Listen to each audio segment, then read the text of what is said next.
Eh bien, j'espère que vous allez bien ce soir. Je ne sais pas si vous avez remarqué, mais la prophétie que nous avons abordée hier soir n'était pas facile à comprendre parce qu'il y avait plein de chiffres, n'est-ce pas? En effet, lorsque vous étudiez les prophéties, c'est la prophétie la plus difficile à comprendre. Habituellement, on peut le faire en 2 fois, mais le temps étant un petit peu court, nous n'avons que 4 soirées avec ce samedi. Nous avons dû faire en une seule fois et j'espère que vous avez pu retenir au moins l'essentiel, à savoir que cette prophétie nous annonçait la venue du Messie. Et c'est pour ça que je vous invite chaque soir, lorsque vous sortez, à prendre un résumé. Comme ça, à la maison, vous pouvez relire les passages que nous avons lus ensemble et mieux assimiler. En une fois, c'est très difficile à tout capter. Mais à force de relire par-dessus, vous allez mieux comprendre et vous pourrez par vous-même expliquer à d'autres personnes. Souvenez-vous qu'il n'y a pas d'autre interprétation que ce que donne la Bible. C'est pour cela que chaque soir, je vous invite à venir avec votre Bible. C'est vrai, peut-être que parfois, vous verrez que la version que je lis n'est pas la même que la vôtre. C'est la version Louis II, celle-là. Parfois, ceux qui n'ont pas de Bible, on vous distribue la version Louis II, mais exprimée avec les mots d'aujourd'hui. Donc, si vous avez une à la maison, que vous voulez avoir les mêmes mots, c'est la Louis II. Sinon, vous allez voir, c'est la même chose, mais dit avec des mots différents. Mais en tout cas, j'invite et je vous encourage à avoir votre Bible sur vous, pour que vous puissiez voir que chaque chose que nous voyons, ce n'est que la Bible qui parle. Et nous avons besoin aujourd'hui de retourner à la parole de Dieu, à la Bible. Ce soir, nous allons continuer toujours avec les prophéties du prophète Daniel, et nous allons voir une prophétie qui, vous le verrez, va interpeller pas seulement les chrétiens, mais le monde entier. Cette prophétie se trouve dans le livre de Daniel chapitre 8. Et avant de commencer à ouvrir notre Bible, nous allons demander à Dieu de nous éclairer. Alors j'aimerais demander à tous ceux qui le peuvent, nous allons nous mettre à genoux et nous allons demander la sagesse de Dieu.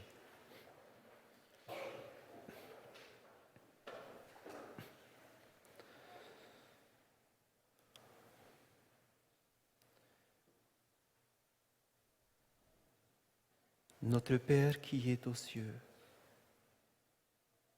tes enfants ce soir sont venus nombreux pour écouter ta parole. C'est parce que c'est toi qui les as attirés à venir. Ils ont soif de mieux te connaître et de mieux connaître cette parole prophétique. Je te prie que tu puisses nous éclairer, que ce soir ce soit ta parole qui nous parle. Nous avons besoin de ton Saint-Esprit, l'Esprit Saint qui a inspiré chaque prophète, chaque écrivain, qu'il puisse aussi nous faire comprendre ce qu'il a inspiré, que tu puisses nous enseigner au travers de ton esprit, que tu puisses faire taire les bruits de ce monde dans nos cœurs et que nous puissions avoir un cœur disposé à recevoir cette semence. Nous te prions de nous entourer de tes anges puissants et que tu puisses régner en maître ce soir. Au nom de Jésus, nous t'en prions. Amen.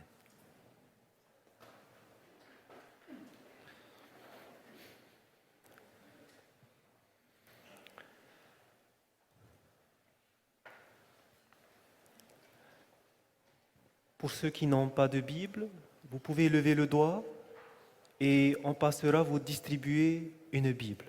Donc ceux qui n'ont pas de Bible, ok, on a un au fond, 2 au fond, si on peut distribuer une Bible à chacun. Une ici aussi devant. Donc je vous invite tout le monde à prendre le livre de Daniel.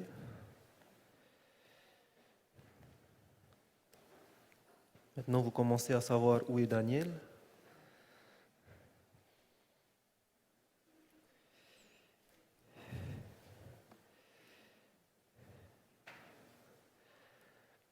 Et nous allons aller au chapitre 8.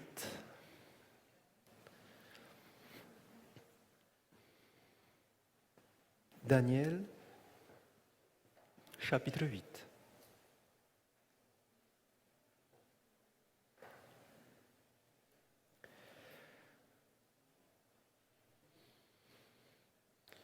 Nous n'allons pas tout lire le chapitre, je vais juste vous résumer ce qui se passe dans Daniel, chapitre 8.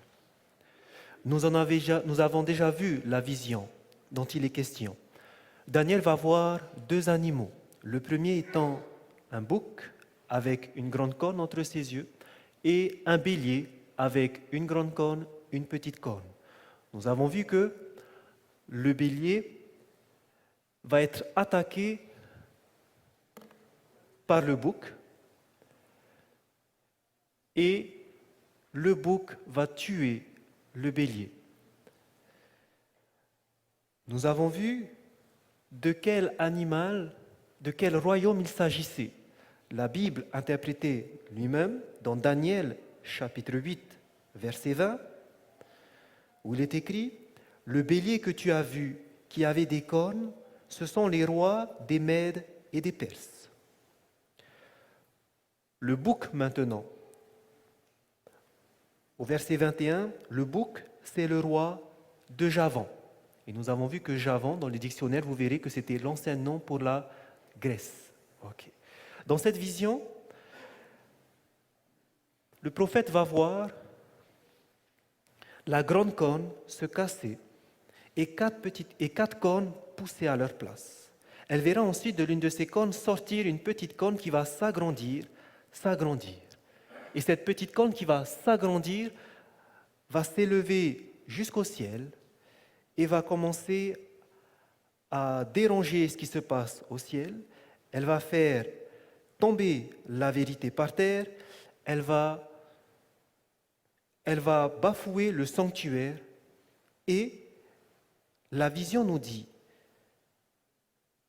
qu'un homme va poser la question: jusqu'à quand le sanctuaire sera bafoué? Et regardez la réponse que nous trouvons au verset 14. Daniel chapitre 8, verset 14, il est écrit « Et il me dit, 2300 soirs et matins, puis le sanctuaire sera purifié. »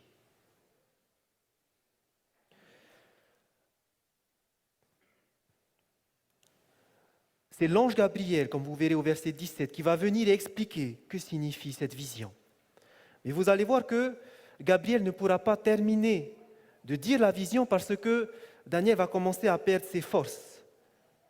Et du coup, vous allez voir au verset 26, l'ange Gabriel dira « Et la vision des soirs et des matins dont il s'agit est véritable.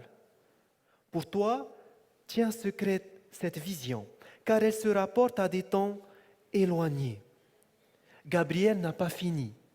Et au verset 27, vous lirez « Moi, Daniel, je fus plusieurs jours languissant et malade. Puis je me levai et je m'occupais des affaires du roi. J'étais étonné de la vision et personne n'en eut connaissance. » L'ange Gabriel n'a pas pu terminer de dire sa vision. Daniel commençait à se fatiguer. L'ange Gabriel est parti et vous verrez qu'il va revenir plus tard pour expliquer et terminer l'explication de la vision des 2300 soirs et matins. Mais comme vous le voyez, cette vision a troublé Daniel. Et vous allez voir aujourd'hui que cette vision qui a un lien avec le sanctuaire, qui doit être purifié, a un impact pour nous aujourd'hui. La prophétie que nous allons voir ce soir est une prophétie qui interpelle le monde. 2300 soirs et matins, et le sanctuaire sera purifié. Avant de commencer cette étude, c'est important de savoir qu'est-ce que c'est que le sanctuaire. Dans la Bible, vous verrez que le premier sanctuaire où il est fait mention, c'est le sanctuaire que Dieu va dire à Moïse de construire. Souvenez-vous, lorsqu'ils vont sortir du pays d'Égypte, ils vont traverser la mer Rouge, ils vont aller au pied du mont Sinaï.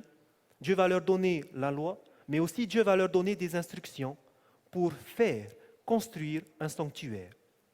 Et vous verrez que toutes ces instructions, Dieu va lui donner à Moïse au chapitre 25, 26, 27 et 28.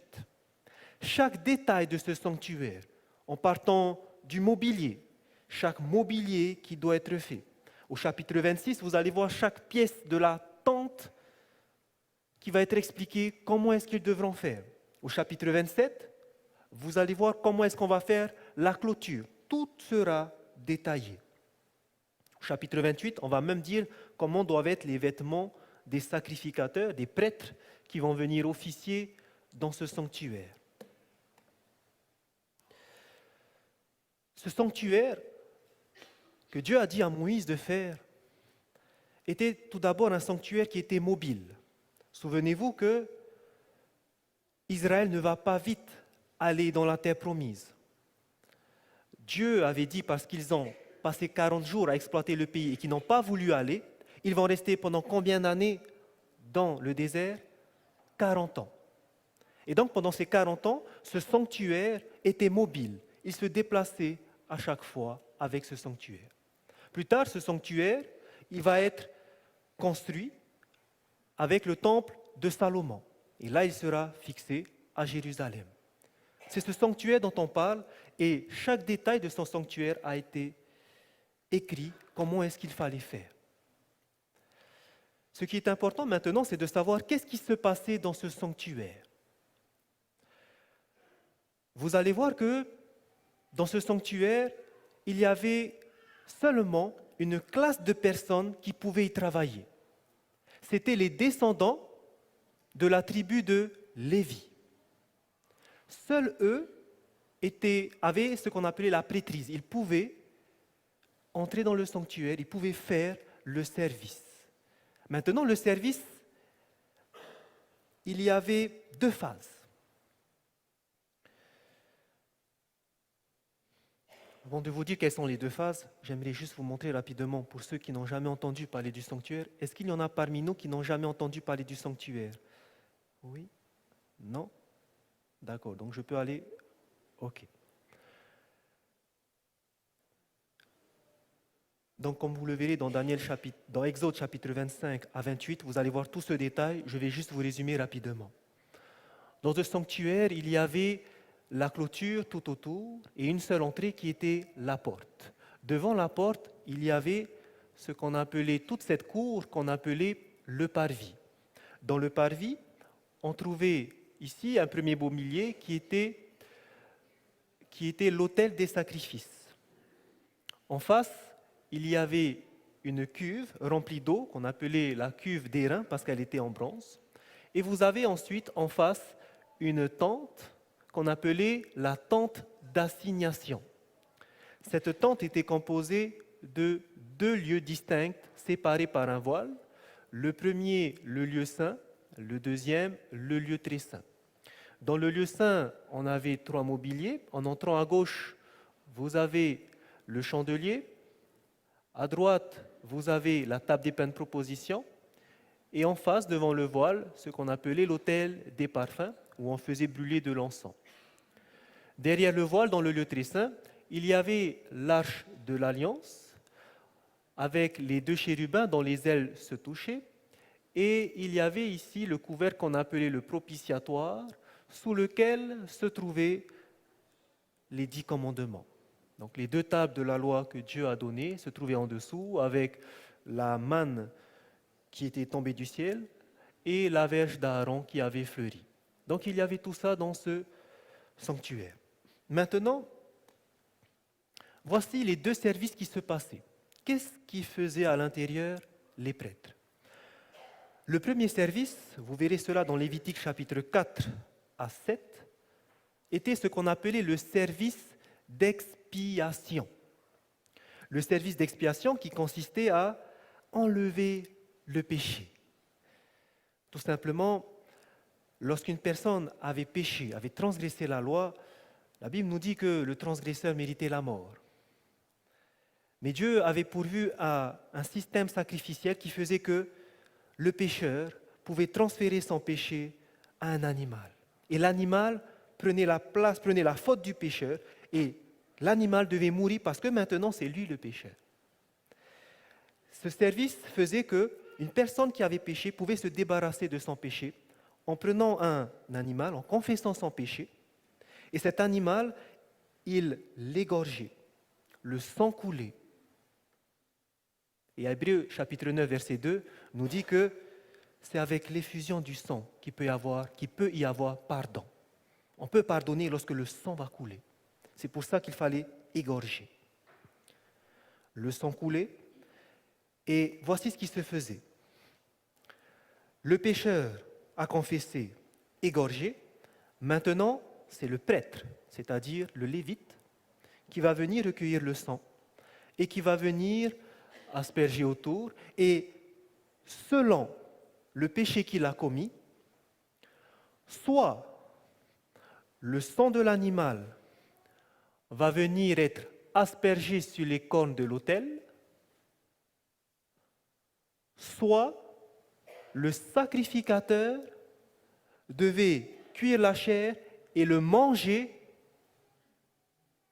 et entrer à l'intérieur. C'était une partie importante. Il fallait que le sang de l'animal entre à l'intérieur ou que la chair de l'animal mangée par le sacrificateur soit à l'intérieur. Pourquoi ?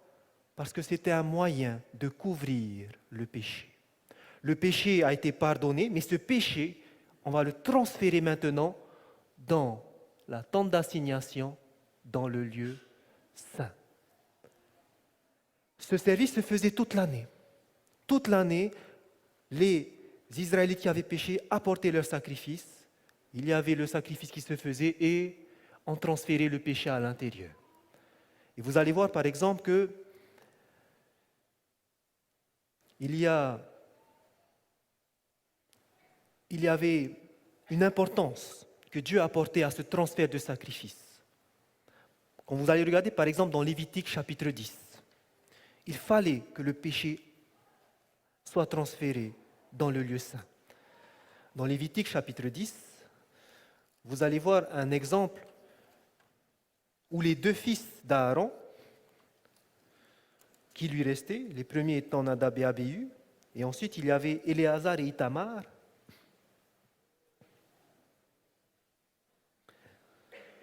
Vous allez voir que Dieu tient à ce qu'il y ait ce transfert du péché à l'intérieur de la tente d'assignation. Dans Lévitique chapitre 10, et nous lisons le verset 17 et 18. Il est écrit : « Pourquoi n'avez-vous pas mangé la victime expiatoire dans le lieu saint ? C'est une chose très sainte et l'Éternel vous l'a donnée afin que vous portiez l'iniquité de l'assemblée, afin que vous fassiez pour elle l'expiation devant l'Éternel. Voici, le sang de la victime n'a point été porté dans l'intérieur du sanctuaire. Vous deviez la manger dans le sanctuaire, comme cela m'avait été ordonné. » Moïse va faire un reproche aux deux fils de Aaron, Ithamar et Éléazar, parce qu'ils n'ont pas suivi les instructions que Dieu leur a données, en disant qu'il fallait que les péchés qui ont été confessés, donc au travers du sang, ils devaient faire cette expiation, terminer l'expiation en prenant la chair, en la mangeant dans le lieu saint, ou en prenant le sang et le porter sur les cornes de l'autel. C'était important pour Dieu, parce que l'expiation, ce n'était pas seulement la confession et on tue l'animal, mais les prêtres devaient terminer cette expiation en amenant ce sang dans le lieu saint. Et cela se faisait toute l'année. Finalement, les péchés s'étaient accumulés dans le lieu saint. Et c'est pour ça que Dieu, une fois par an, va faire une cérémonie, et ça sera le deuxième service maintenant, qui consistera à purifier les péchés qui ont été couverts dans la tente d'assignation. Ce deuxième service, c'est le service de purification que nous trouvons dans Lévitique chapitre 16. Je vous invite à aller dans Lévitique chapitre 16. Donc toute l'année, il y avait le service d'expiation que les prêtres faisaient dans le lieu saint. Et maintenant, dans Lévitique chapitre 16, vous verrez qu'il y aura le service de purification. Okay. Lorsque vous allez regarder au verset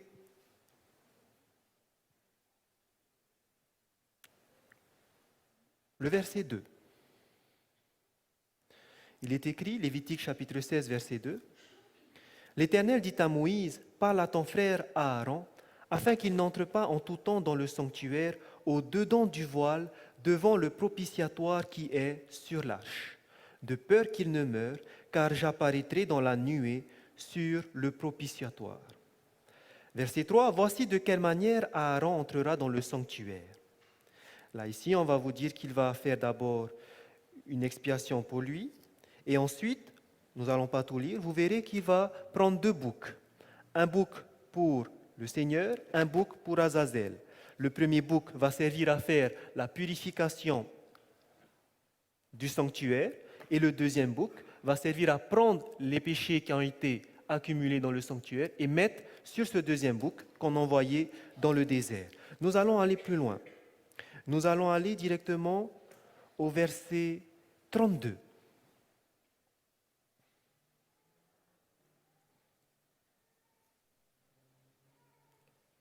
Nous lisons du verset 32 au verset 34. « L'expiation sera faite par le sacrificateur qui a reçu l'onction et qui a été consacré pour succéder à son Père dans le sacerdoce. Il se revêtira des vêtements de lin, des vêtements sacrés. » Ici, il faut comprendre que le sacrificateur qui va faire l'expiation, c'est celui qui a reçu la consécration. Autrement dit, le grand sacrificateur.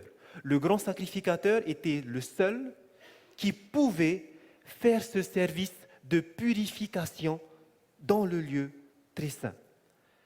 Nous continuons au verset 33. « Il fera l'expiation pour le sanctuaire de sainteté, il fera l'expiation pour la tente d'assignation et pour l'autel, et il fera l'expiation pour les prêtres et pour tout le peuple de l'assemblée. Ce sera pour vous une loi perpétuelle. Il se fera combien de fois? Une fois chaque année, l'expiation pour les enfants d'Israël à cause de leurs péchés. » Une fois par année, il fallait faire l'expiation pour le peuple, pour les prêtres, pour tous ceux qui ont péché, parce que leur péché résidait encore ici. Une fois par an. Ce n'est plus les prêtres qui entraient constamment dans le lieu saint, mais ça sera maintenant qui? Le grand prêtre qui va venir faire la purification du sanctuaire. Et pour cela, le grand prêtre, donc nous n'avons pas lu, va prendre le sang du premier bouc, va l'asperger sur le propitiatoire, et c'est là qu'il va entrer dans le lieu très saint. Une fois par an. Autrement dit, toute l'année, personne n'est dans ce lieu-là. Mais arrivé au jour de la purification, le grand prêtre va entrer à l'intérieur et asperger le sang du bouc dessus pour faire l'expiation pour le sanctuaire et le peuple. Est-ce que pour l'instant, vous comprenez maintenant ce qui s'est passé au temps des Israélites dans ce sanctuaire? Ça va? 2 services. Un toute l'année, service d'expiation, avec le transfert dans le lieu saint. Deuxième service, maintenant c'est le grand sacrificateur qui entre dans le lieu très saint pour faire la purification du sanctuaire. Bien. Maintenant, nous allons voir pourquoi. Pourquoi c'est important? Pourquoi Dieu a permis qu'ils fassent ces services pendant combien d'années? Plus de 1600 ans? 1400 ans, ils ont fait ce service. Pourquoi? Pourquoi c'était important de faire ce service? Est-ce qu'il y a quelque chose pour nous? Est-ce qu'il y a quelque chose à retenir pour nous? C'est ce que nous allons voir maintenant.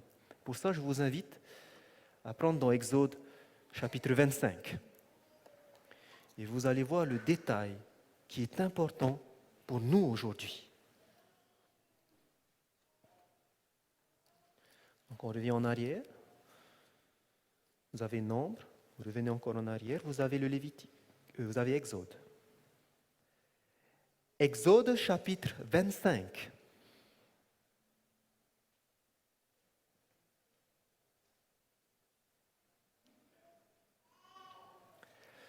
Exode chapitre 25 et nous lisons le verset 9.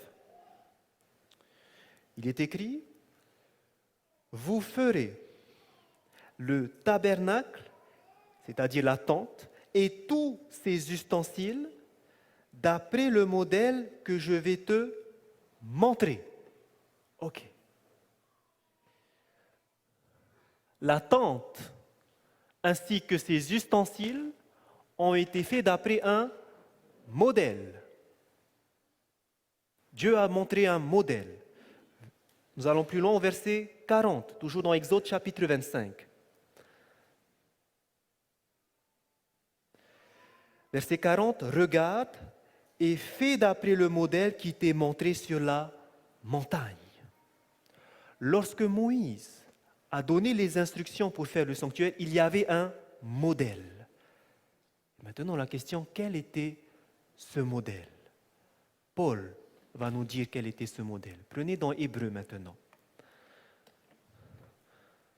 Donc, tournez dans le Nouveau Testament, vers les derniers livres.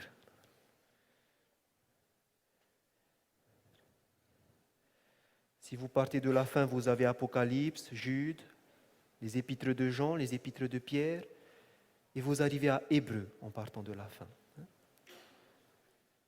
Donc le cinquième auteur, cinquième lettre avant la fin, Hébreux. Hébreux, nous allons aller au chapitre 8. Donc nous avons vu que lorsque Moïse a fait ce sanctuaire, il ne l'a pas fait au hasard, Dieu lui a montré un modèle. Quel était ce modèle? La tente d'assignation a été faite selon un modèle. Le mobilier dans la tente d'assignation a été fait selon un modèle. Quel était ce modèle? Hébreux chapitre 8, nous lisons les versets 1 et 2.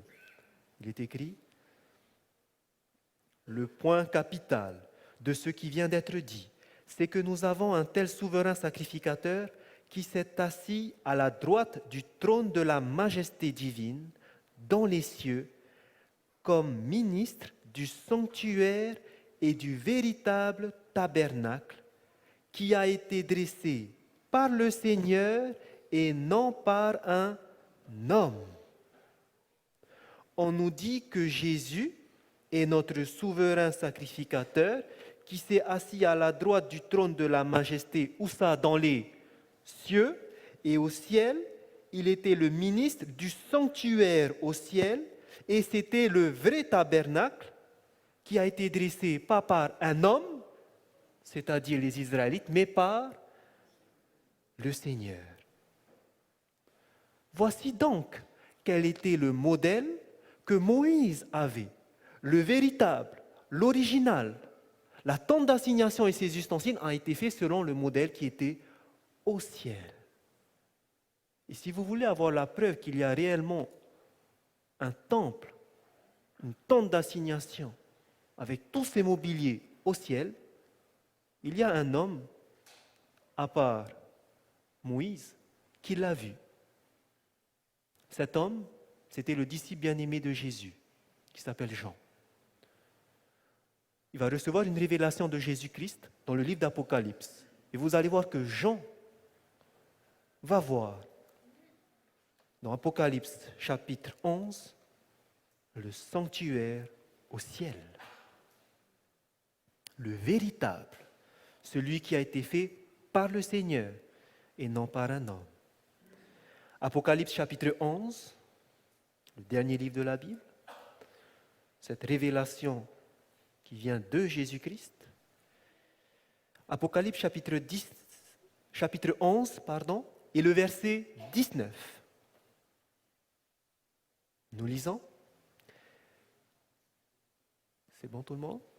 Apocalypse chapitre 11, verset 19. Il est écrit, « Et le temple de Dieu dans le ciel fut ouvert. » Est-ce qu'il y a un temple dans le ciel? Oui. Voici l'original. Jean l'a vu. Le temple de Dieu dans le ciel fut ouvert. Et regardez qu'est-ce qui va apparaître. Et l'arche de son alliance, ou l'arche de l'alliance, apparut dans son temple. Jean va voir aussi l'arche de l'alliance, ou l'arche du témoignage, qui était l'autre nom de cette arche-là. Au ciel, Jean a vu le temple de Dieu et il a vu à l'intérieur l'arche de l'alliance. Donc il y a bien un sanctuaire au ciel. Il va y avoir autre chose. Prenez par exemple dans Apocalypse toujours, chapitre 1. Nous avons vu que le mobilier a été fait aussi selon ce modèle céleste. Apocalypse chapitre 1. Nous lisons le verset 12.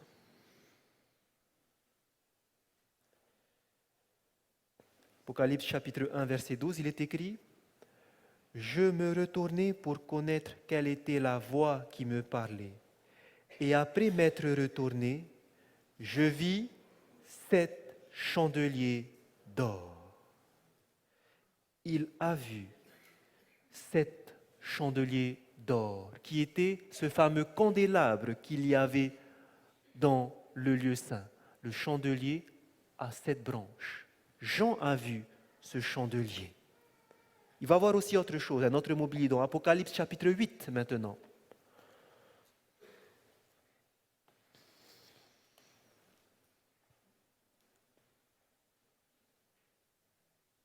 Nous lisons le verset 3.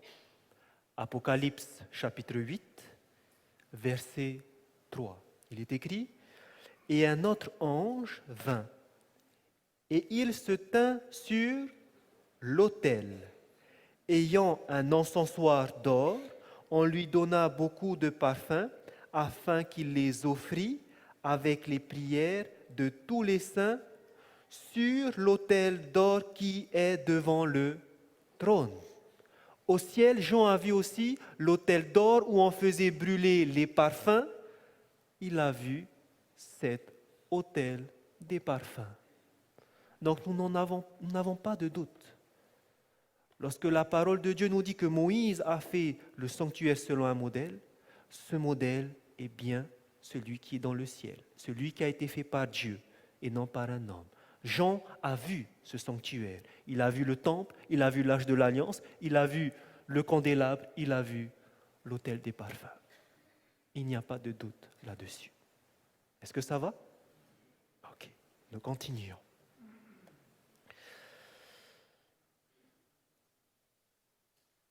Pourquoi ce sanctuaire est important aussi? Regardez dans Hébreux chapitre 8. Nous revenons en arrière. Donc vous prenez le 5e livre avant. Vous avez Jude, les épîtres de Jean, les épîtres de Pierre, Jacques, et vous arrivez ensuite à Hébreux.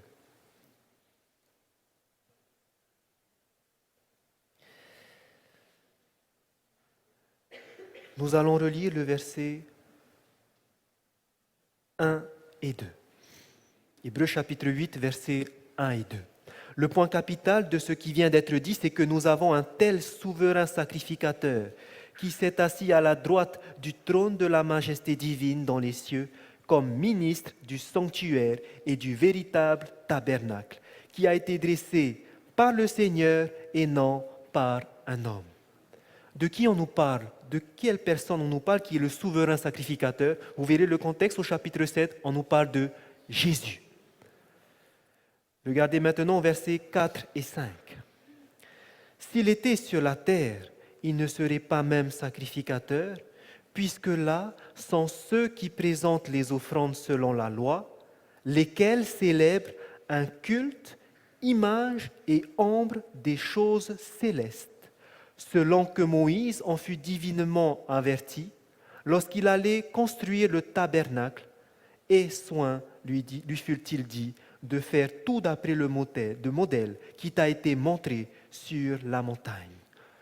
Au verset 4, il nous est dit qu'il y avait des sacrificateurs sur terre et qui présentaient des offrandes. Et ce qu'ils faisaient, ils célébraient, au verset 5, un culte qui était image et ombre des choses célestes. Ça veut dire quoi? Ça veut dire que ce que faisaient les sacrificateurs sur terre, c'est-à-dire les Lévites, c'était une ombre, des images de ce qui se passait au ciel. Ok. C'était une image de ce qui se passait au ciel. Et c'est là pourquoi c'est important d'étudier le sanctuaire, de voir ce qui se passait dans le Lévitique. Beaucoup se disent qu'on n'a pas besoin d'étudier l'Ancien Testament. Mais l'Ancien Testament, Jésus dit, c'est lui qui rend témoignage de Jésus. Et donc il nous dit d'étudier. Et nous voyons que ce qu'il faisait dans le Lévitique, c'était une image de ce qui se passe au ciel dans le véritable sanctuaire. Nous allons maintenant voir qu'il y avait bel et bien une correspondance entre ce qui se faisait sur terre et ce qui se fait au ciel.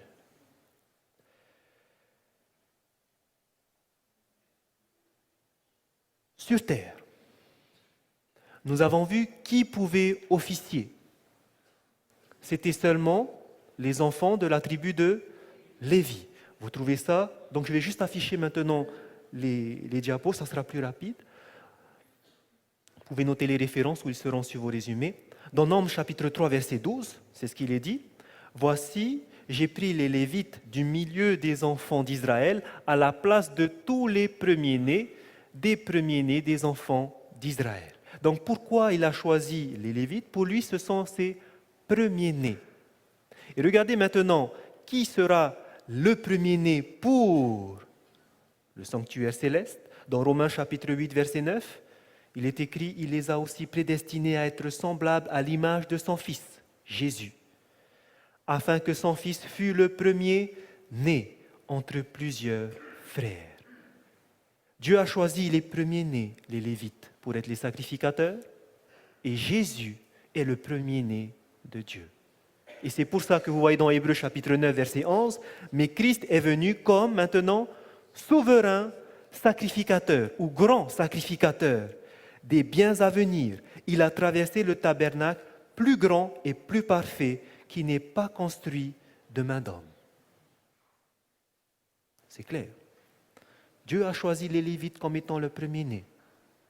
Parce qu'au ciel, son premier-né était Jésus, qui allait être le grand sacrificateur. Même chose. Ombre, réalité. Autre chose, vous allez voir que tous ceux qui allaient commencer leur prêtrise, qui allaient entrer dans leur fonction, les sacrificateurs commençaient à partir d'un certain âge. Dans Nombres, chapitre 4, versets 3 à 4, vous allez voir, parmi les enfants de Lévi, depuis l'âge de 30 ans, tous ceux qui sont propres à exercer quelque fonction dans la tente d'assignation. Les Lévites pouvaient commencer à faire leur service dans la tente d'assignation en tant que sacrificateurs à partir de l'âge de 30 ans. C'est comme ça qu'ils ont été choisis. Est-ce que vous vous souvenez ce qu'on a vu hier? À partir de quel âge Jésus, le premier-né de Dieu, a commencé son ministère? À l'âge de 30 ans. On avait vu ce verset, Luc chapitre 3, verset 23. Jésus avait environ 30 ans lorsqu'il commença son ministère. Vous voyez l'image et la réalité. Autre chose que vous pouvez constater, lorsqu'on a commencé à inaugurer le sanctuaire terrestre, donc les enfants d'Israël, Dieu a donné des dons à certains enfants pour construire la tente d'assignation, le sanctuaire, et maintenant il fallait commencer à inaugurer. Et vous allez voir comment ça va se passer lorsqu'on va commencer à inaugurer le sanctuaire terrestre. Dans Lévitique chapitre 8, verset 10, on nous dit que Moïse prit l'huile d'onction et il oignit le sanctuaire et toutes les choses qui y étaient et le sanctifia. Ok. Moïse prit l'huile d'onction, il va aller dans le sanctuaire et pour l'inaugurer, ce sanctuaire qui va fonctionner pendant 1600 ans, il va prendre cette huile et il va mettre de l'huile dans le sanctuaire sur tout le mobilier. Ok. Maintenant, qui va inaugurer le sanctuaire qui se trouve au ciel? Jésus, notre souverain sacrificateur. Vous êtes d'accord avec moi? Ok. À quel moment Jésus va commencer son ministère dans le sanctuaire céleste? Avant sa mort ou après sa mort? Après sa mort. Après sa mort, la Bible nous dit il va ressusciter le 3e jour après sa mort, il va rester 40 jours avec ses disciples. Et qu'est-ce qui va se passer? Il monte au ciel. Lorsqu'il va monter au ciel, d'après vous, où est-ce qu'il va aller? Dans le véritable sanctuaire. Arrivé au ciel. 10 jours après. Qu'est-ce qu'ils faisaient les disciples sur terre? Ils étaient en train de prier, ils étaient en train de se purifier parce que Jésus leur a dit « N'allez pas vite prêcher dans le monde, n'allez pas vite prêcher, attendez, je vous enverrai une puissance, le Saint-Esprit. » Ils ont attendu. Jésus est en haut pendant ce temps. Le 10e jour, le jour de la Pentecôte, que s'est-il passé? Jésus va commencer à inaugurer le sanctuaire au ciel en faisant comme Moïse, en oignant le sanctuaire céleste, et sa répercussion qu'il y a eu sur terre, c'est que l'Église de Jésus-Christ, son sanctuaire sur terre, va être oint du Saint-Esprit à la Pentecôte. C'est ce qui s'est passé dans Actes chapitre 2, verset 1, le jour de la Pentecôte. Ils étaient tous ensemble dans le même lieu. Et au verset 4, et ils furent tous remplis du Saint-Esprit.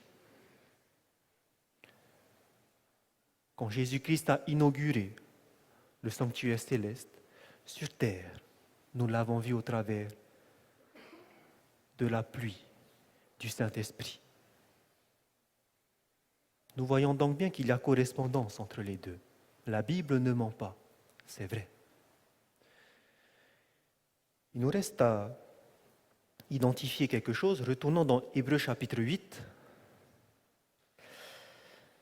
et au verset 4 et 5, où on disait « S'ils étaient sur la terre, ils ne seraient pas même sacrificateurs, puisque là sont ceux qui présentent les offrandes selon la loi, lesquels célèbrent un culte, image et ombre des choses célestes. » Ok, on avait bien vu la correspondance des images et de la réalité.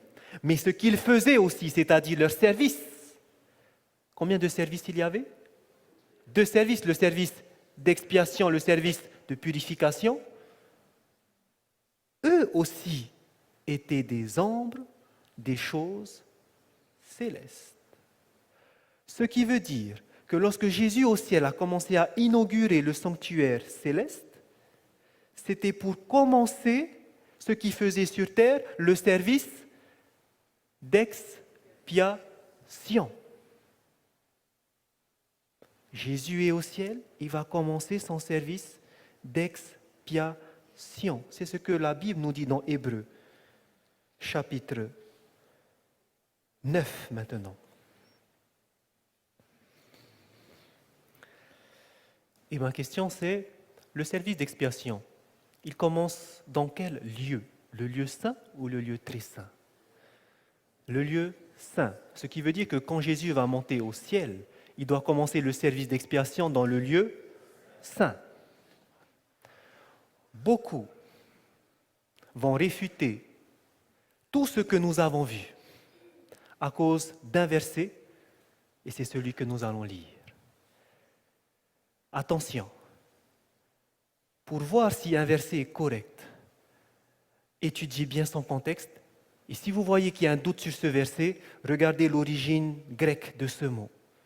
Parce que ce n'est pas parce qu'un verset ne correspond pas que alors tout ce que vous avez vu c'est faux. Non. Étudiez bien ce verset, vous allez voir qu'il y a anguille sous roche. Et on utilise beaucoup ce verset pour dire que tout ce qu'on vient de dire, ce qu'on vient de déduire de la parole, est faux. Regardez ce verset dans Hébreux chapitre 9. Le verset 11.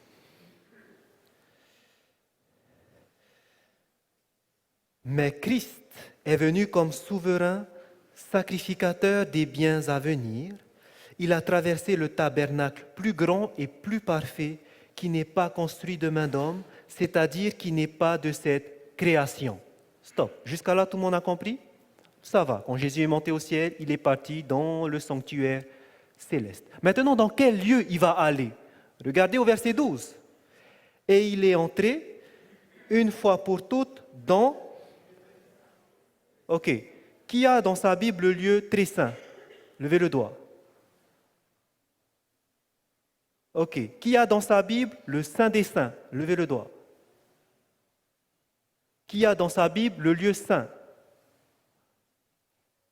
Tu peux lever plus haut? Ok. Voilà.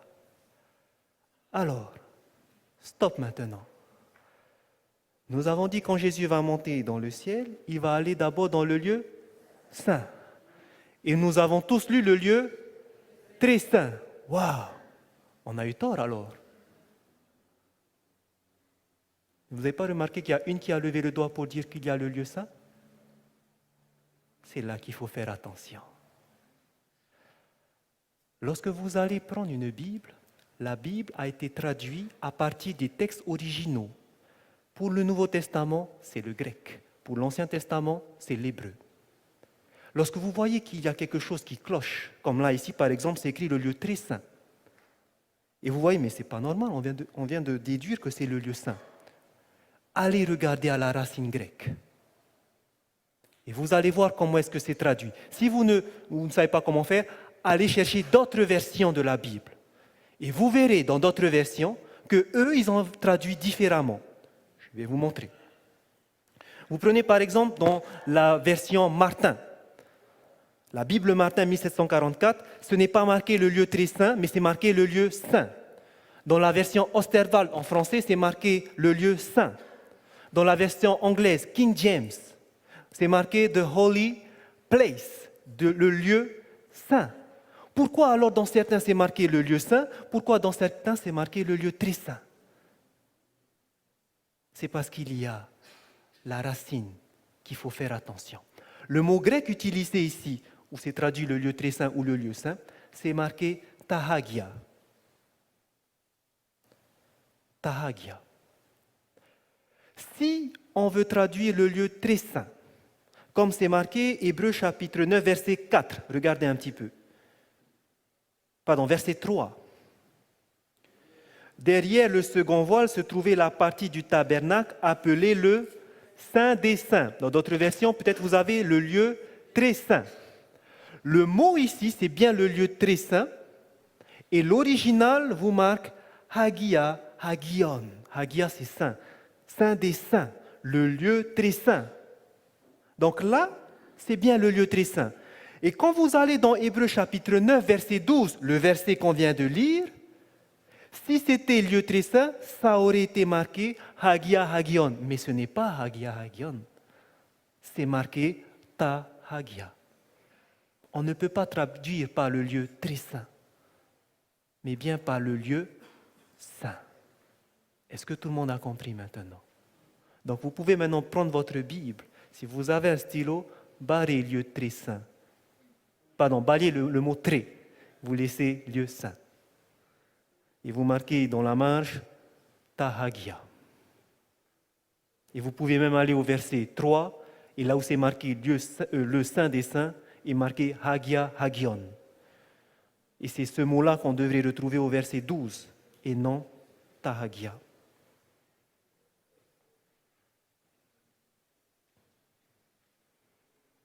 Donc la Bible ne se contredit pas. Jésus n'est pas entré dans le lieu très saint lorsqu'il a commencé son ministère au ciel, mais il est bien entré dans le lieu saint. Tahagia.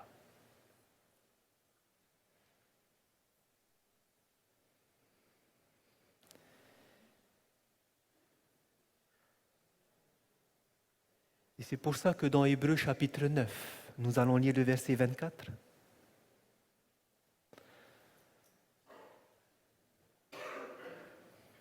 Où il est écrit « Car Christ n'est pas entré dans un sanctuaire fait de main d'homme en imitation du véritable, mais il est entré dans le ciel même, afin de comparaître maintenant pour nous devant la face de Dieu. » Lorsque Jésus est monté au ciel, il va faire ce service d'expiation devant la face de Dieu. Jésus va bien faire ce service d'expiation en commençant dans le lieu saint. La question maintenant est de savoir, puisqu'il doit y avoir deux phases comme il y a eu sur terre, première phase, service d'expiation, où les péchés étaient transférés au lieu saint, est-ce que aussi au ciel, il y avait ce report des péchés comme cela se faisait sur terre? N'oubliez pas, on mettait les péchés sur les comptes de l'autel. Vous voyez ça dans Lévitique chapitre 4, versets 6 et 7. Les péchés étaient transférés. Est-ce qu'au ciel aussi, il y a un report de nos péchés? Allez dans Malachie.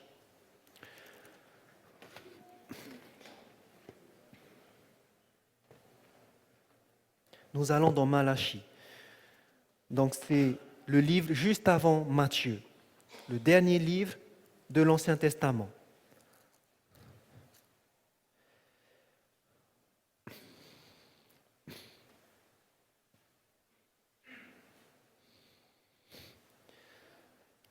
Malachie, nous allons prendre le chapitre 3.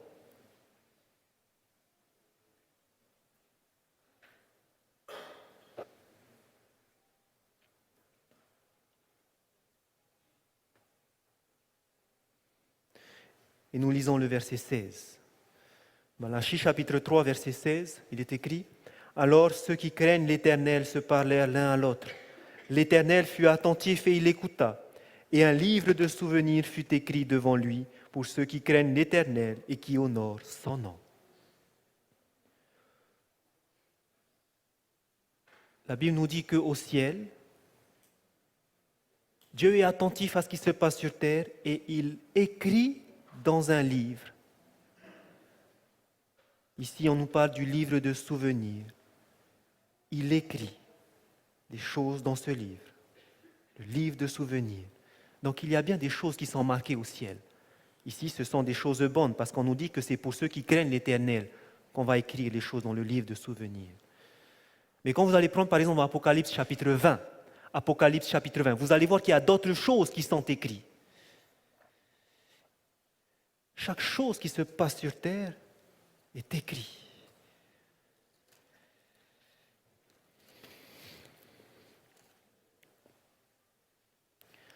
Apocalypse, chapitre 20. Nous lisons le verset 12. Apocalypse, chapitre 20, le verset 12. Où il est écrit « Et je vis les morts, les grands et les petits qui se tenaient devant Dieu. Des livres furent ouverts. Et un autre livre fut ouvert, celui qui est le livre de vie. Et les morts furent jugés selon leurs œuvres, d'après ce qui est écrit dans ces livres. » Donc la Bible nous dit bien qu'il y a au ciel des livres. Il y a le livre de souvenirs, comme on vient de le lire. Il y a le livre de vie. Et il y a aussi le livre où sont inscrits nos péchés. Et lorsque vous allez voir que ces livres qui vont être ouverts, on va juger ces morts d'après ce qui est écrit. Et vous allez voir que ces morts dont on parle, ce sont les morts qui n'ont pas accepté Jésus-Christ. Pourquoi? Regardez au verset 13. Parce que la mer en dit les morts qui étaient en elle, la mort et le séjour des morts en dirent les morts qui étaient en eux. Et chacun fut jugé selon ses œuvres. Et la mort et le séjour des morts furent jetés dans les temps de feu. C'est la seconde mort. Quiconque ne fut pas écrit dans le livre de vie fut jeté dans les temps de feu. Ils avaient des choses encore écrites dans les livres. Ces choses, c'était leur péché, parce que leur péché était encore inscrit. Ils n'ont pas confessé. Alors il y avait encore leur péché qui était inscrit, et ce sont ces choses-là qui les ont condamnés. Nous n'allons pas aller dans le détail, nous pouvons faire une étude spécialement dessus, mais sachez, ce que j'aimerais que vous compreniez, c'est que oui, il y a des choses qui sont écrites au ciel. Il y a un report, de même que sur terre, il y avait un report des péchés sur les cornes de l'autel. Au ciel également, il y a un report de tout ce qui se fait, soit bien, soit bon. Dieu amènera en jugement toutes les choses, que ce soit bien ou bon. Vous voyez ça dans Ecclésiaste chapitre 12, le dernier verset. Donc, il y a des choses qui sont marquées. Maintenant, nous venons à la question. Dans Daniel chapitre 8, le verset 14 nous disait « 2300 soirs et matins, et le sanctuaire sera purifié. » La question est de savoir quel sanctuaire sera purifié. Quel est ce sanctuaire qui doit être purifié? Est-ce que c'est le sanctuaire terrestre qui devait se purifier tous les ans? Et à l'époque de Daniel, souvenez-vous, il n'y avait pas de sanctuaire puisque ça a été détruit, ça devait être reconstruit. Est-ce que c'est ce sanctuaire qui devrait être purifié? Pour le savoir, tout simplement, il nous faut savoir quand est-ce que va terminer ces 2300 soirs et matins. Et là, nous allons savoir de quel sanctuaire il s'agit. Souvenez-vous, je vous disais dans Daniel chapitre 8, nous voyons que l'ange Gabriel ne va pas donner l'explication de la vision des 2300 soirs et matins. C'est pour cela que dans Daniel chapitre 9, l'ange Gabriel va revenir. Pendant que Daniel était en train de prier, demander pardon pour son peuple, vous allez voir que l'ange Gabriel va revenir pour terminer d'expliquer la vision des 2300 soirs et matins. Regardons ça dans Daniel chapitre 9. Daniel chapitre 9. Daniel chapitre 8, l'ange n'a pas terminé de donner l'explication. Daniel chapitre 9, l'ange Gabriel revient. Nous allons lire le verset 20 à 23. Daniel chapitre 9, verset 20 à 23. Il est écrit « Je parlais encore, je priais, je confessais mon péché et le péché de mon peuple d'Israël, et je présentais mes supplications à l'Éternel, mon Dieu, en faveur de la sainte montagne de mon Dieu. Je parlais encore dans ma prière comme quand l'homme, Gabriel, que j'avais vu précédemment dans une vision. Quelle vision? Vision de Daniel chapitre 8. Que j'avais vu dans une vision. S'approcha de moi d'un vol rapide au moment de l'offrande du soir. Verset 22. Il m'instruisit et s'entretint avec moi. Et il me dit, Daniel, je suis venu maintenant pour ouvrir ton intelligence.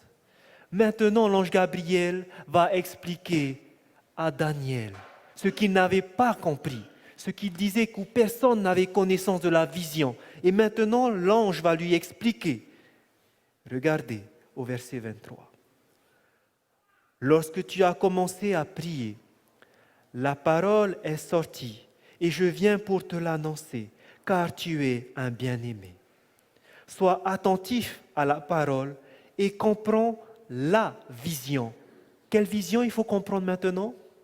La vision des 2300 soirs et matins. Et regardez comment il va commencer son verset. Au verset 24, comprends la vision.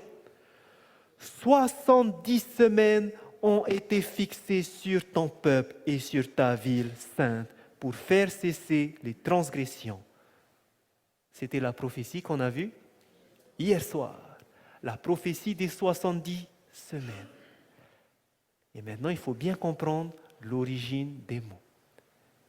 Lorsque vous lisez au chapitre 9, le verset toujours 24, 70 semaines ont été fixées. Le mot fixé ici a une importance. Quand vous allez prendre une concordance et regarder le mot grec qui est utilisé pour le mot fixé, c'est le mot shatak. Et le mot shatak a aussi la signification de retrancher ou ôter, enlever. Autrement dit, si nous traduisons avec ces mots-là, dans Daniel chapitre 9, verset 24, on pourrait lire « 70 semaines ont été retranchées sur ton peuple et sur ta ville sainte. » 70 semaines ont été retranchées ou ôtées. Comprenez le contexte. L'ange Gabriel vient. Daniel n'avait pas compris la vision des 2300 soirs et matins. Il lui dit maintenant, je vais ouvrir ton intelligence, comprends la vision des 2300 soirs et matins. 70 semaines ont été retranchées de cette vision des 2300 soirs et matins. Ce qui veut dire que la vision des 2300 soirs et matins, dans cette vision, ont été enlevées les 70 semaines. Ce qui veut dire que les deux visions, 2300 soirs et matins et les 70 semaines, ont le même point de départ. Et là, maintenant, Daniel peut comprendre, parce que s'il connaît le point de départ, il pourra connaître le point d'arrivée. Et là, Daniel va comprendre. Quand l'ange dit « comprends la vision », maintenant il peut comprendre, parce qu'il a le point de départ de la vision. Vous vous souvenez le point de départ de la vision des 70 semaines ? Le verset 25. Depuis le moment où la parole a annoncé que Jérusalem sera rebâtie jusqu'à loin, il y a 7 semaines et 62 semaines. Le début, c'était lorsqu'il y a eu la parole qui a décrété que Jérusalem va être rebâtie. Et nous avons vu hier qu'il s'agissait du décret d'Artaxerxès qui a été promulgué en octobre de l'année 457 avant Jésus-Christ. Donc, les 70 semaines, le début de ces 70 semaines, c'est le même début que pour les 2300 soirs et matins. Qu'est-ce qu'il nous reste à faire maintenant ? À ajouter 2300 à 1457 et à rajouter plus 1.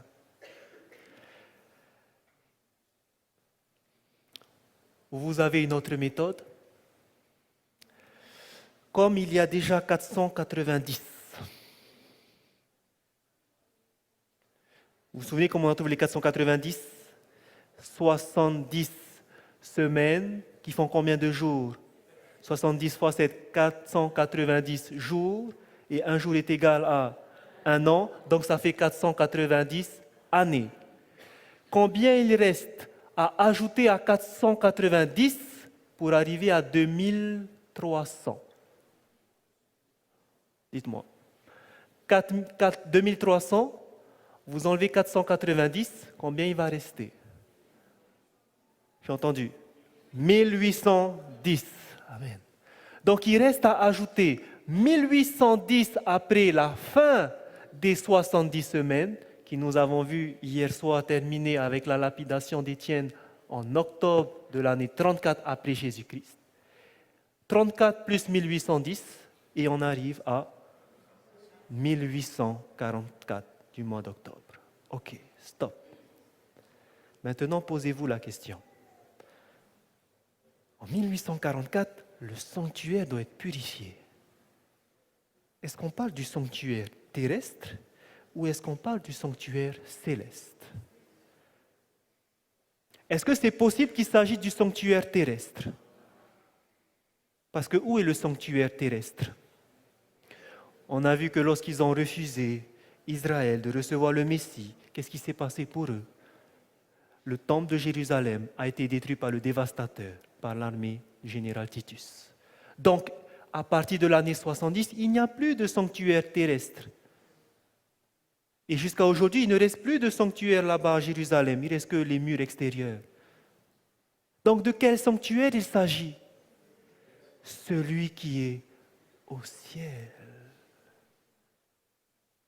Donc, depuis 1844, il y a ce sanctuaire au ciel dont nous avons vu son origine dans la Bible, qui doit être purifié. Le sanctuaire céleste a été purifié en 1844. Et qu'est-ce qui s'est passé? Jésus était où d'abord quand il est monté au ciel? Dans le lieu saint. Il a fait le service d'expiation, qui est un service d'intercession. Quand vous demandez pardon, Jésus est là, il vous pardonne. Pendant l'année 31, depuis qu'il est au ciel, jusqu'à l'année 1844. Il était dans le lieu saint. Et qu'est-ce qui se passe après? Il va passer au service de purification dans le lieu très saint à partir de la date 1844. Donc depuis 1844, il y a cette œuvre de purification qui se fait au ciel, où notre grand souverain sacrificateur est maintenant dans le lieu très saint. Ceci a commencé en octobre 1844. Frères et sœurs, pourquoi c'est important de comprendre ça? Beaucoup disent, et malheureusement c'est ce que vous entendez partout, que l'expiation, le pardon des péchés du monde a été complété à la mort de Jésus sur la croix. Pourquoi? Parce qu'ils disent que quand Jésus était sur la croix, et ça c'est vrai, vous allez lire dans Matthieu chapitre 27, le verset 50, pardon, Jean 19, verset 30. Prenons-le, c'est encore mieux. Donc je répète, plusieurs disent que le service d'expiation est terminé à la croix. Parce que dans Jean chapitre 19,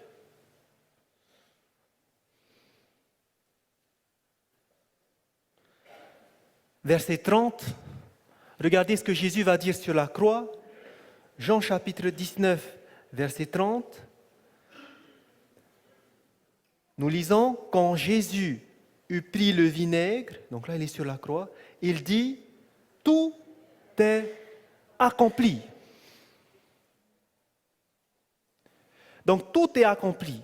Il y en a qui disent, le service d'expiation, l'expiation pour le monde est terminé à la croix. Est-ce que c'est ce que veut dire tout est accompli? Regardez dans Romains chapitre 5. Vous allez comprendre qu'est-ce que ça veut dire, ce tout est accompli.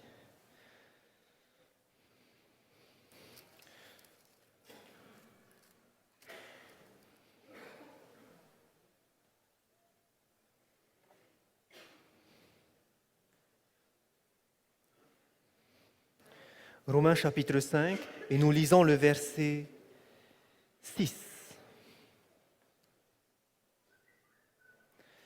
Romains chapitre 5, verset 6, il est écrit, « Car lorsque nous étions encore sans force, Christ, au temps marqué, est mort pour des impies. » Christ, au temps marqué, est mort pour des impies. Quand Christ est mort, il n'est pas mort à n'importe quel moment, il est mort au temps marqué. Quel temps a été marqué lorsque Jésus est mort? Il y a un temps qui avait été défini, 600 ans à l'avance, par le prophète Daniel, où il disait qu'au milieu de la semaine, il fera cesser le sacrifice. Lorsque Jésus est mort sur la croix, le voile s'est déchiré en deux pour montrer que les sacrifices qui se faisaient étaient terminés. Quand Jésus est mort, quand il a dit « tout est accompli », qu'est-ce qui a été accompli? La prophétie où on disait que le Messie devait cesser le sacrifice au milieu de la semaine. C'est ça que veut dire c'est « tout est accompli ». Et non, l'expiation est terminée. Pourquoi? Pourquoi je vous dis que l'expiation n'est pas terminée ici? Quand Jésus est venu sur cette terre, est-ce qu'il était l'agneau ou est-ce qu'il était le prêtre? L'agneau. Jean-Baptiste a dit, voici l'agneau de Dieu qui ôte le péché du monde. Qu'est-ce qu'il fallait que l'agneau fasse d'abord? Il fallait que l'agneau meure. Parce que Hébreux chapitre 9, vers 2, sans effusion de sang, il n'y a point de pardon. Quand Jésus est venu sur cette terre, c'était l'agneau. Mais regardez bien, quand vous allez lire le service qui se faisait, dans Lévitique chapitre 4, verset 20 par exemple, c'est ainsi que le sacrificateur fera pour eux l'expiation et il leur sera pardonné. Qui fait l'expiation? Le sacrificateur. Lévitique chapitre 5, verset 10. C'est ainsi que le sacrificateur fera pour cet homme l'expiation. Qui fait l'expiation? Le sacrificateur. Lévitique chapitre 6, verset 7. Et le sacrificateur fera pour lui l'expiation devant l'Éternel et il lui sera pardonné, quelle que soit la faute dont il sera rendu coupable. Qui fait l'expiation? Le prêtre. Quand Jésus est venu sur cette terre, il était venu en tant qu'agneau. Et il faut comprendre que l'agneau, c'était juste la provision. L'agneau, c'était la provision. Il fallait que le sang coule. Mais est-ce que l'expiation était terminée? Non, parce que qui devait faire l'expiation maintenant? C'est le sacrificateur. Et qui est le sacrificateur qui va terminer l'expiation? C'est Jésus-Christ, notre grand souverain sacrificateur. C'est pour ça que l'expiation n'a pas terminé à la croix, mais il va commencer à la croix. Parce que maintenant, le sang qui a été coulé devait être emmené dans le lieu saint. Jésus-Christ, maintenant, qui a été l'agneau, devient le grand prêtre. Il entre dans le lieu saint. Et là va commencer l'œuvre de l'expiation. L'œuvre de l'expiation étant terminée, il doit se terminer aussi le service de la purification. Comprenons bien ce que la Bible nous dit. Et maintenant, pourquoi c'est important pour nous? Pourquoi c'est important?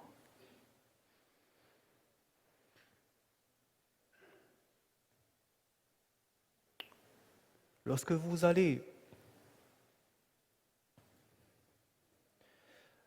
regarder comment est-ce que la purification, le pardon des péchés se fait, la première phase, c'était de prendre l'agneau, poser les mains dessus. Je confesse mon péché. Et ensuite vient le sacrifice. Le sang était amené dans le lieu saint. Quels sont les péchés maintenant qui vont être purifiés dans le sanctuaire? Ce sont les péchés de ceux qui sont venus poser. Autrement dit, chaque péché que nous avons confessé, lorsqu'il va venir le moment où on va purifier au ciel, qu'est-ce qui se passe? Concrètement, on va effacer les péchés qui ont été confessés. Est-ce que c'est possible qu'il y ait des péchés non confessés qui soient effacés? Non, parce que ce sont que les péchés confessés qu'on a emmenés dans le lieu saint. Et ce sont seulement les péchés confessés qui vont être effacés. L'importance pour nous, c'est que si nous avons un péché non confessé, c'est ce péché-là, finalement, qui va nous condamner. C'est ce péché-là qui va nous condamner. Et c'est pour ça qu'on comprend pourquoi Jésus est venu. Il est venu pour nous sauver de nos péchés. Mais pour nous sauver de nos péchés, qu'est-ce qu'il faut d'abord faire? Confesser. C'est ce que la parole de Dieu nous dit dans 1 Jean chapitre 1, verset 9. À quel moment c'est pardonné? Si nous confessons nos péchés. Dieu est fidèle et juste pour nous les pardonner et pour nous purifier de toute iniquité. À quelles conditions nos péchés seront pardonnés? Si nous confessons. C'est pour ça que c'est important de confesser ses péchés. Mais il y a confesser et confesser. La vraie confession, c'est lorsque vous n'allez plus recommencer. Parce que vous pouvez dire, Seigneur, pardon, j'aurais dû pas faire ça. Et après, on recommence. On est tous passés par là, moi le premier. C'est pour ça que c'est important de comprendre comment, réellement, on ne va plus recommencer. Parce que ce sont ces péchés qui vont nous condamner. Il faut qu'à un moment on arrête. Il faut qu'à un moment on arrête. C'est pour cela que nous allons terminer par Actes chapitre 3.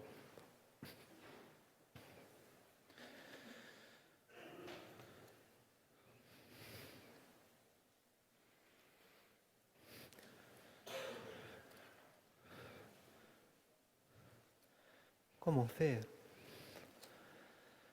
Parce que tous nous avons confessé, mais nous recommençons. Qu'est-ce que nous devons faire alors? Qu'est-ce que nous devons faire? Dans Actes chapitre 3, nous lisons le verset 19. Deux mots sont importants. Actes chapitre 3, verset 19. Il est écrit: repentez-vous donc et convertissez-vous pour que vos péchés soient effacés. Il faut passer par la repentance et la conversion. Et ça, frères et sœurs, ce n'est pas naturel. La repentance, ce n'est pas quelque chose que nous avons déjà. Quand vous lisez dans Actes chapitre 5, verset 31, la Bible nous dit que Dieu a donné à Israël la repentance. La repentance, c'est Dieu qui donne, c'est un don de Dieu. C'est pour ça que si nous voulons vraiment arrêter de pécher, il faut demander à Dieu de nous donner cette repentance.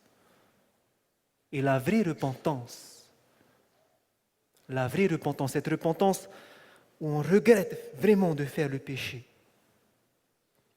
La Bible nous dit que la repentance, nous le voyons dans la bonté de Dieu. Dans Romains chapitre 2, verset 4, lisons ce verset. C'est ça que nous devons rechercher. Romains chapitre 2. Devons chercher cette repentance.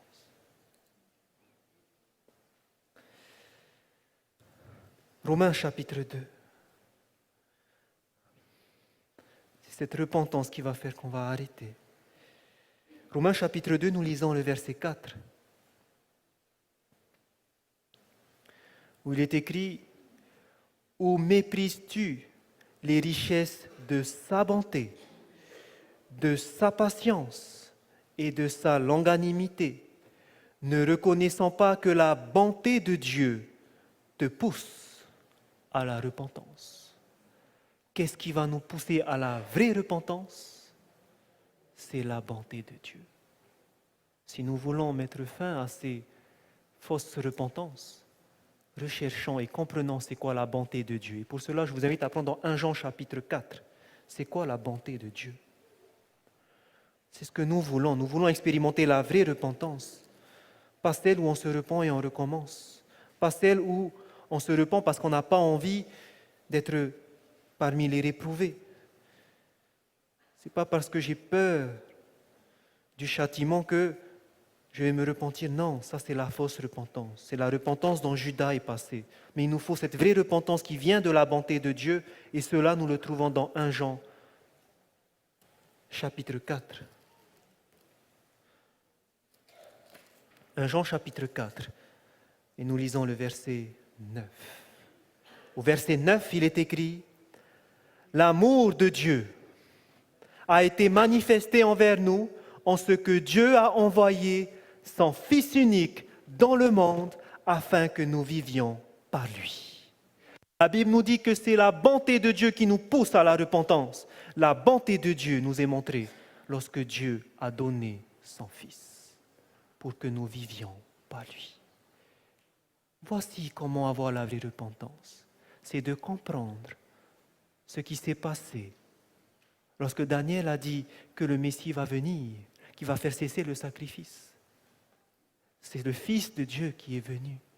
Et celui qui accomplit ce qui s'est passé là, c'est lui qui va se dire: waouh, un Dieu, celui qui était un avec Dieu, lui s'est dépouillé. Il est venu sur une minuscule planète pour pouvoir sauver cette race perdue. Pour moi, et celui qui a compris que Jésus a fait ça, qu'il est le Messie, il va se dire, waouh, si c'est ça que le péché a fait, je ne veux plus recommencer.